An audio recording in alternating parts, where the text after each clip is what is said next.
sarva-pāpasyākaraṇaṁ kuśalasyopasaṁpadaḥ sva-citta-paryavadanam etad buddhasya śāsanam sarva-pāpasyākaraṇaṁ kuśalasyopasaṁpadaḥ sva-citta-paryavadanam etad buddhasya śāsanam sarva-pāpasyākaraṇaṁ kuśalasyopasaṁpadaḥ sva-citta-paryavadanam etad buddhasya śāsanam.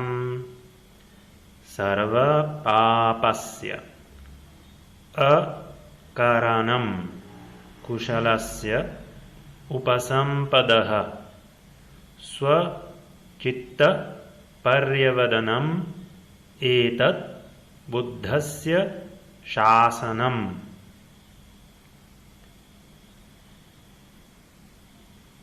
This verse is a verse from the Udānavarga.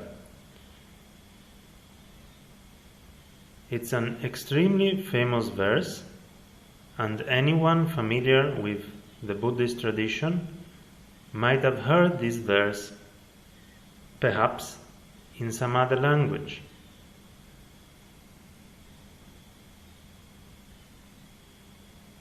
The words of the verse have been translated in the glossary. However, some words deserve some additional explanation. Pāpa is here translated as sin. Of course, this doesn't need to be taken in the Christian sense of the word sin.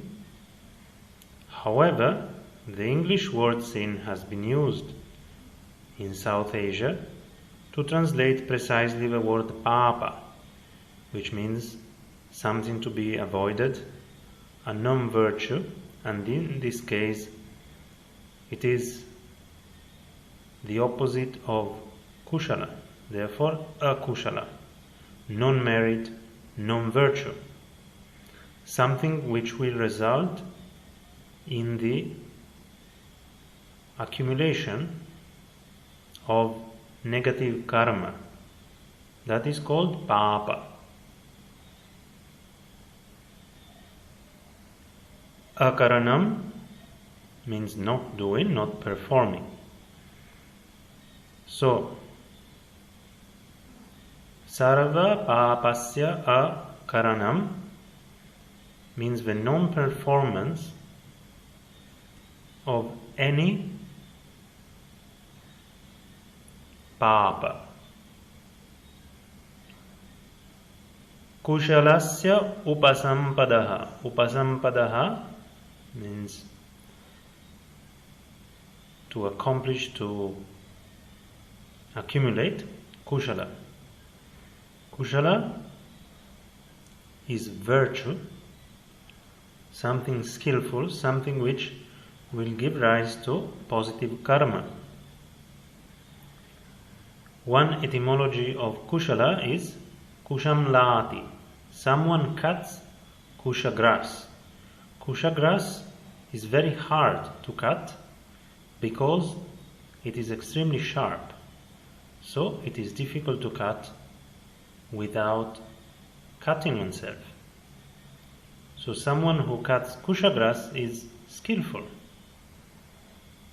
Hence, kuśala means skillful, virtues in the sense of giving rise to a desirable result.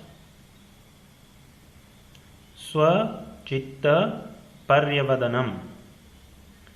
Paryavadanam, purifying. Sva-citta, one's own mind. The word citta is very important in Buddhist thought, and although we translate it with mind, its usage is a little bit different from the usage of the English word mind. Citta is one instance of thought one instance of perception, one instance of mental activity. It's not like a place where other things happen. It's just one instance of this happening. So these three, which are included in the first 3/4 of a verse, these three things: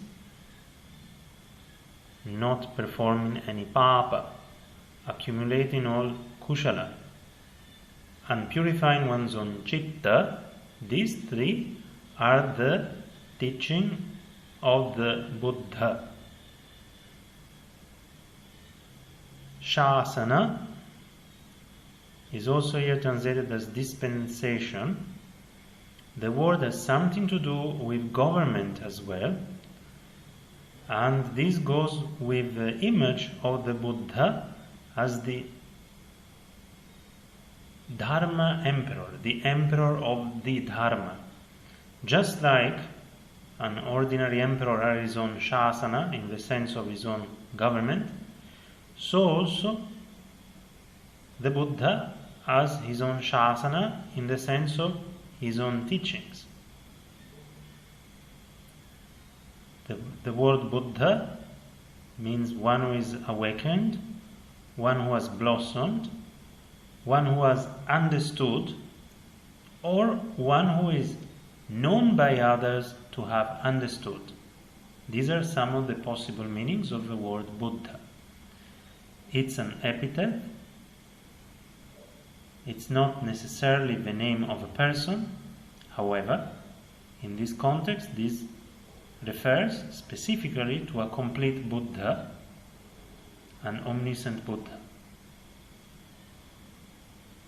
I will now read the verse again 3 times. Sarva-pāpasyākaraṇaṁ kuśalasyopasaṁpadaḥ sva-citta-paryavadanam etad buddhasya śāsanam sarva-pāpasyākaraṇaṁ kuśalasyopasaṁpadaḥ sva-citta-paryavadanam etad buddhasya śāsanam sarva-pāpasyākaraṇaṁ kuśalasyopasaṁpadaḥ sva-citta-paryavadanam etad buddhasya śāsanam.